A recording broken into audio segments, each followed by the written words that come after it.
So many horrific things are happening just literally back to back. One day, one thing, next day, the next. I mean, we had the invasion and body snatching in Venezuela over the weekend. And then today we have a brutal execution from the video I saw of what I hear was an American citizen protesting ICE in Minnesota. And it's almost as if, I mean, we never have time to digest anything. So we're just like getting knocked around. And, I don't know if you feel a little battered mentally and psychologically, but I do. It's a little hard to keep up. I mean, you hardly have time to figure out what happened on the last thing before the next horrific thing happens. Anyway, I don't want us to forget about Venezuela. This is going to be a big story. And as we watched Venezuelans celebrating the invasion over the weekend, I thought to myself, they have no idea what's coming. And they're already starting to see now. And as I watched Trump over the weekend congratulate himself on the most incredible military operation in the history of humanity, I thought to myself, he has no idea what's coming either. You know why? He has no idea what's coming because he didn't plan for anything. He didn't plan for anything starting the day after the attack. He has no idea what's coming. He doesn't realize, what did they say about George Bush after he went into Iraq? You broke it, you own it. He's going to be responsible now. He's going to be held responsible by American citizens for everything that happens in Venezuela now, because he's literally taken over. He's taken full control of the government. So now he has full control of our government and full control of theirs too. And down there, I think he's going to show even more of his authoritarian and dictatorial colors. We're already starting to see it. But you don't get to overthrow a government and just walk away that easily as if anything that happens after that has nothing to do with you. Regime change creates a moral and strategic responsibility, and you got to handle it properly. The post-invasion disaster, if one happens, it's going to be pinned on who? It's going to be pinned on the man that everyone knows is now in control. So he may have done this and thought, well, you know what? I'm going to get a bump in the polls after this because everyone's going to love it. Everybody loves a president at war. And I'll be popular if it works out. Everybody will think I'm a hero. But I don't think he understands, what happens in the days following your so-called heroic acts.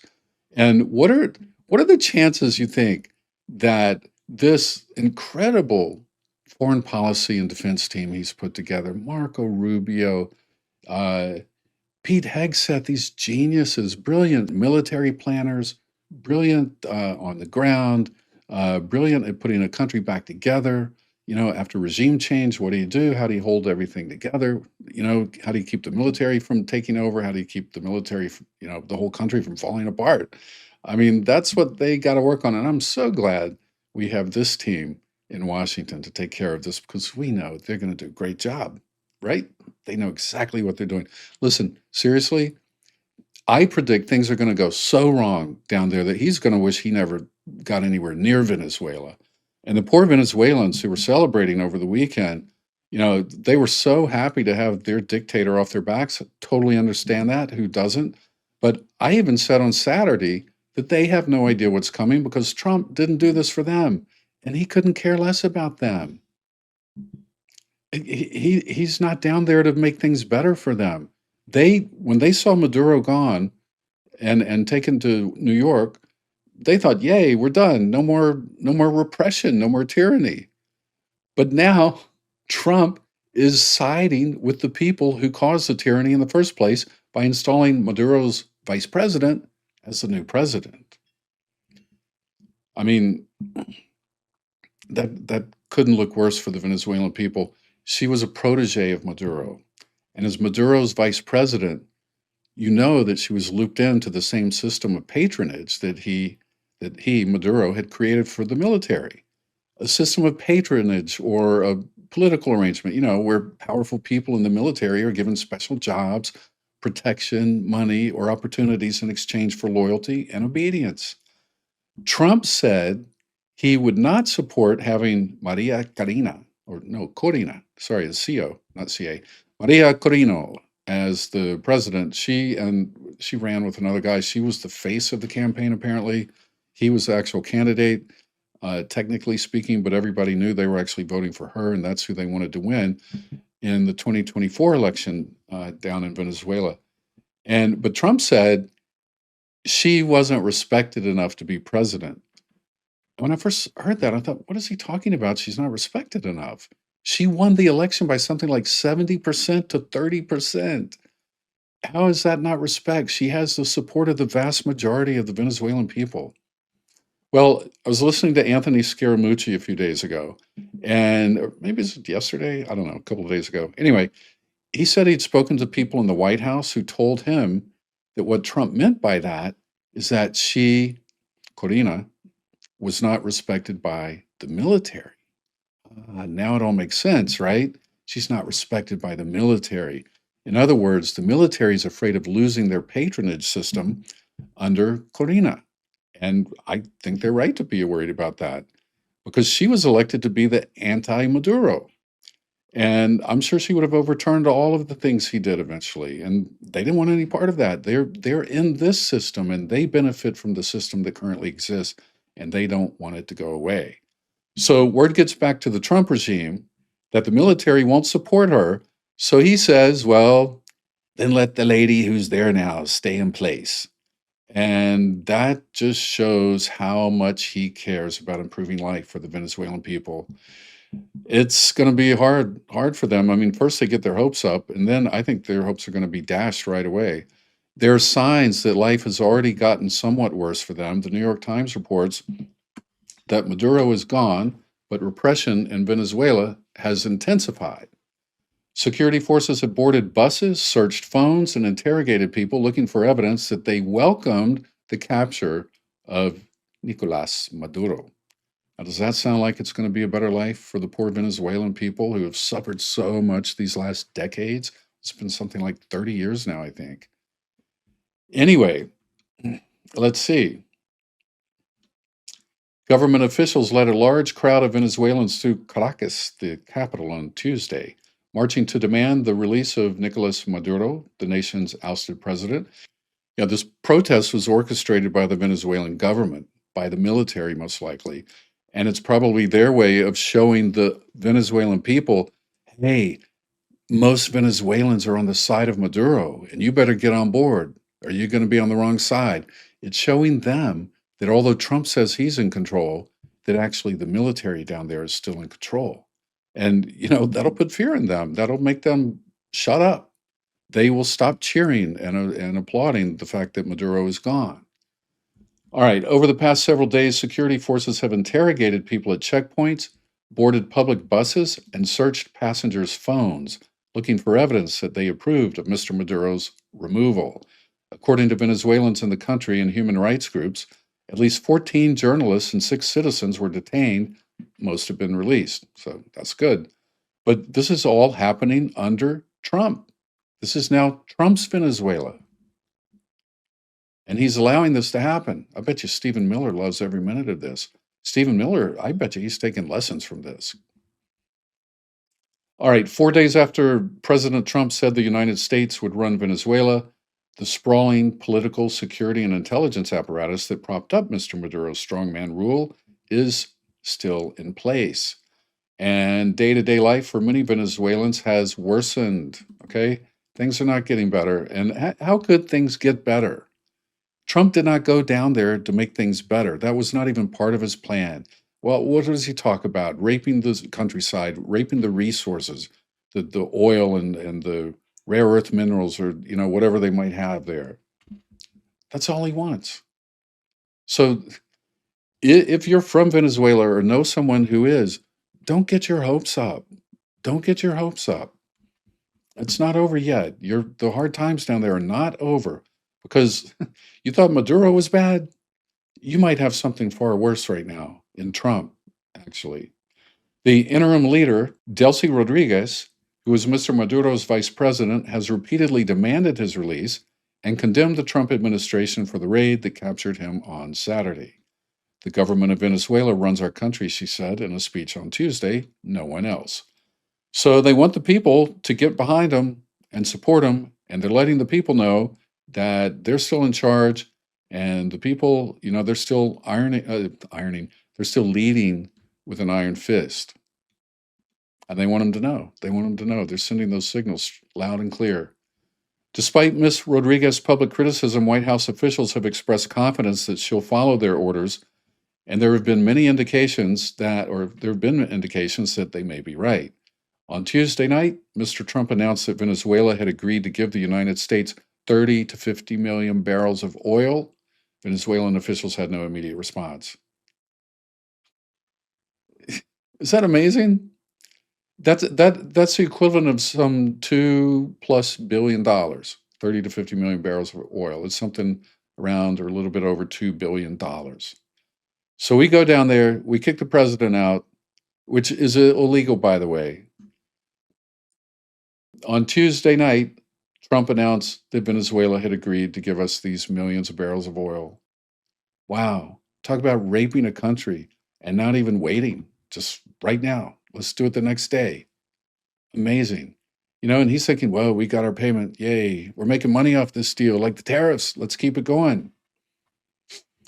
In public comment since Mr. Maduro's capture, U.S. officials have focused largely on Venezuela's oil and its connections to drug trafficking, which they couldn't care less about. Privately, they've also pressured Ms. Rodriguez's government to expel spies and military personnel from China, Russia, Iran, and Cuba. Now, that sounds like a good thing. Let's get rid of those spies. I mean, how could that not be a good thing? So, and the funny thing is, Putin must be going nuts. Like one day Trump's in, the next day he's out, next day he's in, next day he's out, next day he's seizing their ships, in the North Atlantic. Just really crazy stuff. Which way will he end up going in the end is the question. Whether or how the Trump administration is prioritizing democracy and human rights in its talks with Venezuela is less clear. This has got to be one of the funniest statements in the whole New York Times today. Seriously, it's not going to prioritize democracy or human rights. I think that's the last thing on their mind. Seriously, to even ask that question is a little stupid in my book, a little naive.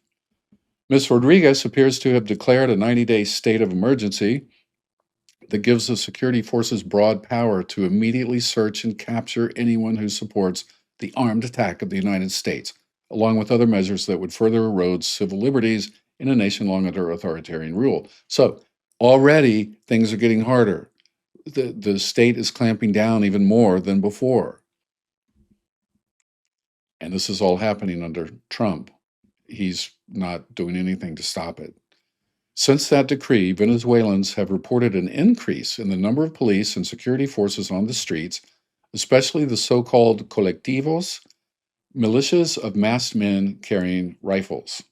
Like this guy. Does he not look like ICE? Look at this guy on the back of this motorbike. Whatever big weapon in his hands, mask around his face, and he's part of the military. Why do they all do the mask? Look at the guy in front. I didn't notice. It's a little dark on my screen. He's wearing a mask too and carrying a big gun. All right. So these are military guys. They look just like ICE, don't they? Amazing. The security forces have established numerous checkpoints around the country to stop vehicles, question passengers, and search their phones for signs of opposition to the government rights groups and Venezuelan citizens. Said? Is that a typo or am I just reading sideways? Anyway, they went through people's phones, opening their WhatsApp and typing in keywords like invasion or Maduro or Trump in the chats to see if they were celebrating Maduro's arrest. Okay, so somebody said that. Right, great. Okay, Venezuelans interviewed for this article spoke on condition of anonymity because they feared for their safety. See, there's a lot of fear down there. There's a lot of fear already. All right. Now, I don't know if let's see what they're doing. Pro-government march in Caracas on Monday. Okay, this is a pro-government march. Yay, bring Maduro back, bring Maduro back. This is what they're playing on television across the country. And what signal does that send to the people of Venezuela? You better keep supporting Maduro. And the military is still in charge. Nothing's changed. They're trying to keep the peace. I honestly think as long as the military can keep the peace down there and the whole country doesn't erupt into riots, I think Trump will be happy. He doesn't care how they do it. In fact, the more, authoritarian, the better, I'm sure. Check this out. What is striking is that the government seems to be ramping up such tactics just when it has the support of the Trump administration, which is also distancing itself from Venezuela's main opposition, led by Maria Corina Machado. All right. I mean, she was good. She was good. That's a real shame that she can't be put back into power. Anyway, he's going to destroy this country. He destroys everything he touches. We know that. Look at the United States, what he's done in 11 months, going on 12 months almost, and we don't even know yet how badly we've been destroyed. The things, the stones he's thrown in the water, and the ripples that are coming off of that, and the waves that are coming off of that. We're a long way away from feeling the final results of it all, but it's going to come. I pray it comes before this November of 2026. Still a little bit in last year, but yeah, I mean, I want the people to feel these things before they go to the polls in November. I want them to feel it, and we got to hang all of this. Whatever happens in Venezuela from now on, that's on Trump, and every authoritarian tactic he does not reject, he embraces. Presidents in the past, you would have heard them stand up and say, "No, no, we gotta stop that. We want to bring democracy and freedom." You haven't heard that from this administration, have you? Yeah, and I will say this as a lifelong conservative, at least former conservative now. When Obama ran for president, I remember thinking, I never hear Democrats talk about freedom. Why not? Republicans always talk about freedom. Well, now we have a Putin loving president in the White House, and I never hear him talk about freedom. So why, as a lifelong conservative, would I say, "Hey, he's great. He's a Republican. He stands for everything that's the polar opposite of what Republicans used to stand for. So I embrace him because he's a Republican and I'm a Republican." Why would I do that? Why would any of you do that? Why would any of us do that? If they go against the principles you've always held, which are the reason you were part of that party, then why are you still part of the party? It's principle over party, right? When they go against the principles, you leave the party. Find a new party. I don't care. I don't know. Start one if you don't like what's out there. Anyway, we're in a big mess, and let's just keep pushing. Let your representatives know if you live in a red state. Let them know, hear from you all the time that you don't like this. They got to hear that. That's the political pressure they need. That could weaken them to the point where they might start voting against Trump in Congress. All right. Hey, thanks for watching. I appreciate it. And if you liked, and if you'd like to subscribe, I'd appreciate that. That would be great to have you on board. And I will talk to you soon. Take care.